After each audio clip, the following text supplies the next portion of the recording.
அவன் தன் சீக்கிரம் தாயை நோக்கி சுருக்கமா அவன் அவன் அம்மாவை நோக்கி, உன்னிடத்தில் இருந்த 1100 வெள்ளிக்காசு களவு போயிற்றே. பாருங்க, அவன் போய் கேட்கிறான்.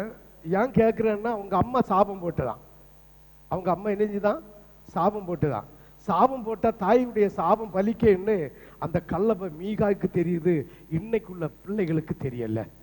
இப்ப அம்மா கேட்டு இல்லைன்னு செஞ்சு பிறகு இவன் என்ன செய்யறான்னா அம்மா சொல்லுது சாபம் போடுது.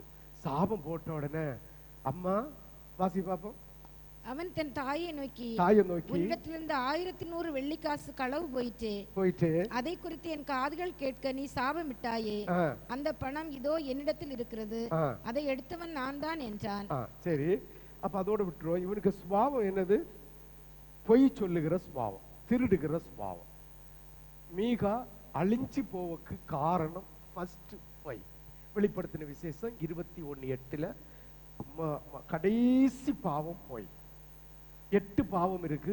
இந்த 8 பாவத்திலையும் செய்கிறவங்க யாருமே தேவனுடைய ராஜ்யத்தில் என்ன செய்ய முடியாது. வாசிங்க பாப்பா, எடுத்தவங்க 21:8. பயம். யாரு? பயம். இது யாருக்குரியது? பயம். பயப்படக்கூடாது. அதாவது கலப்பையில கை வச்சப்படாது, கை வச்ச அப்படி நேட்டு பார்க்கப்படாது. ஆண்டவருடைய ரட்சிப்பின் வஸ்திரத்தை பெறப்படாது. பெற்றா அப்படிதான் இருக்கிற சேத்தா பரலோகத்துக்கு. ஆமே. ஆபிரகாம்கிட்ட பிள்ளைய பலி விடுறது கேட்டு தந்து கொடுத்தாரா? அப்ப நம்மையும் நம்ம பிள்ளைகளையும் கண்ணு கருத்தா பார்க்கறது நம்ம ஆண்டவராகிய இயேசு. ஆமே. நம்மளை விட அதாவது என்ன சொல்லுவோம், கரிசனையோட பாரத்தோட நம்மையும் நம்ம பிள்ளைகளையும் அவர் கண்கலாமங்காம பார்க்கிற தேவன். அப்ப பின்ன என்னத்துக்கு நம்ம கவலைப்படணும்? நம்ம என்னத்துக்கு கவலைப்படணும்னு கவலைப்படுகிறதுனால் 1 இன்ச்சு கூட்டவும் முடியாது, 1 இன்ச்சு குறைக்க முடியாது. நடக்கியது நடந்தாகும். ஆமே. நடக்கியது நடந்தாகும். ஆமே. அப்ப பயம். கடைசி பாவத்தை வாசிங்க.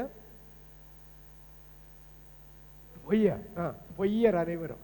8 பாவத்தை உடைய அத்தனை பேரும் எங்க போவாங்க?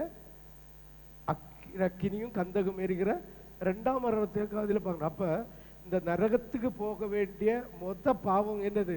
அதுக்கு போக முடியாத தடை செய்கிற ஃபர்ஸ்ட் பாவம் போய் மீகா அதுதான் செய்தான்.